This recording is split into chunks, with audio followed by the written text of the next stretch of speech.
Hi there, this is Pam from Wood Camper Crafts, and today I'm going to teach you how to make a simple band. This is one of my favorite stitches for making hat bands.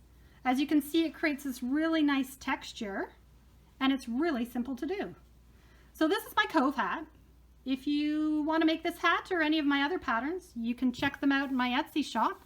It's just Wood Camper Crafts, all one word, .etsy.com.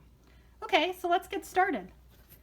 We're going to start here with a 10mm hook, and I use the Lions brand Thick and Quick yarn. I'm going to use white in this video just because it's easier to see. So we're going to start by making a simple loop here. Pull your yarn through, get it on your hook here, and we're going to start with a chain 9. So you can make your band any size you want. This one here has 8 stitches in each row. In order to get 8 stitches, I have to start by chaining 9. If you want a smaller band, you could do 5 stitches and start with a chain 6. So it's just total preference, up to you. This one here is a nice big wide band, and there's 8 stitches in each row, starting with a chain 9. So let's get started here with our chain.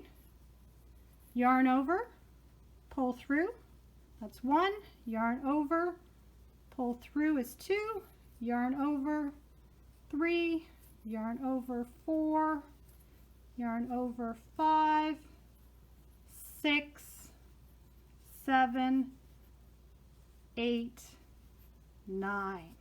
So you can see now we have a chain 9. And the reason we do 9 is because we're going to start in the second chain from the hook. So you can see here, this is the first chain and this is the second chain. So you're going to want to put your hook in the second chain. And the band is just a series of simple slip stitches. Slip stitch, you can see right now I've got 2 loops on my hook. I'm going to yarn over and I'm going to pull through both loops on my hook. So there's your slip stitch. So let's see that again. So we're going to put our hook in, yarn over, and pull through both stitches on our hook.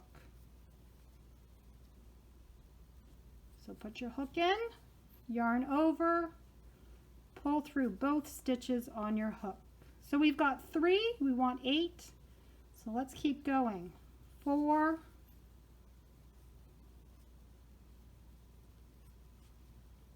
5,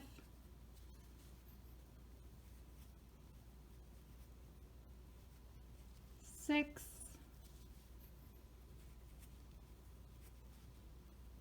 7, and 8. So just make sure your loop or your chain doesn't get twisted as you're working. So there's our last slip stitch, and when you get to the end of the row, you're always going to want to chain 1. So yarn over, pull through.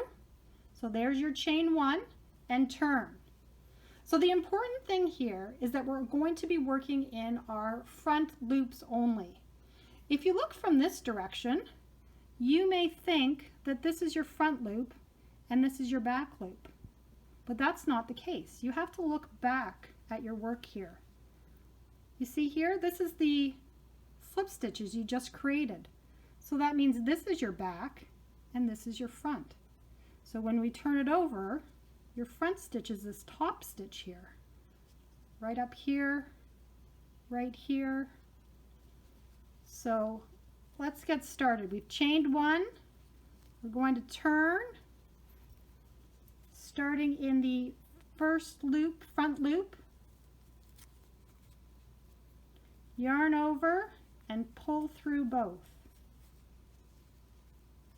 So this is the loop we're going to be working in here. That's our front loop. Yarn over, pull through both loops on your hook.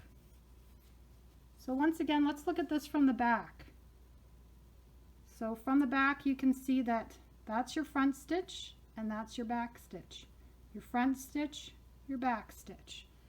So once again, we're going to be working in our front loop. So this loop here, yarn over, pull through both. So this is our front loop right here. Yarn over, pull through both loops. And you can see when you're doing this that it's starting to create this ridge. So if you went in this loop, you wouldn't be creating that ridge.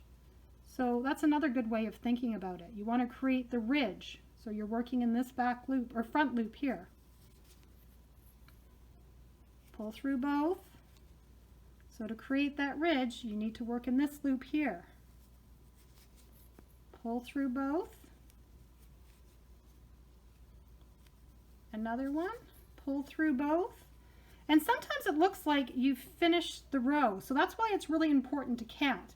I've actually only done 7. I've got one more slip stitch I need to do right here at the end.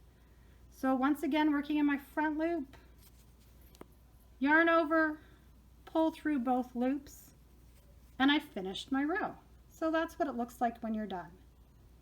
So once again, chain 1 and turn. So we're going to be working in our front loops. If you get confused, just look back here. You can see that's your front loop and your back loop, your front loop and your back loop, front loop and your back loop. So once again, 8. So working in our front loop, yarn over, pull through both loops on your hook.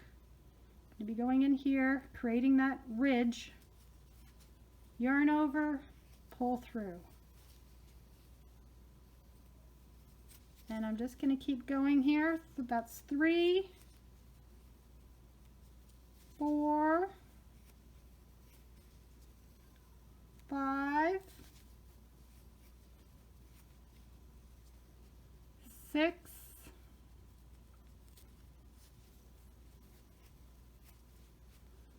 7,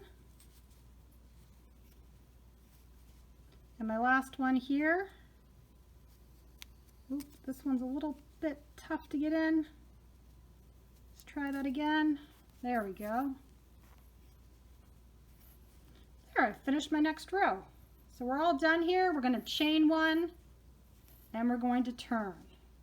So you just keep doing that. You can do as many rows as you want. You can measure it on your own head. And when it's big enough, you're done.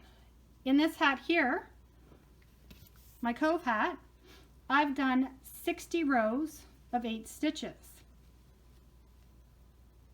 And that's how you make a simple crocheted band for your hat. Thanks everyone. I hope you enjoyed this video. And if you like this pattern or any other patterns, please check out my Etsy shop, woodcampercrafts.etsy.com.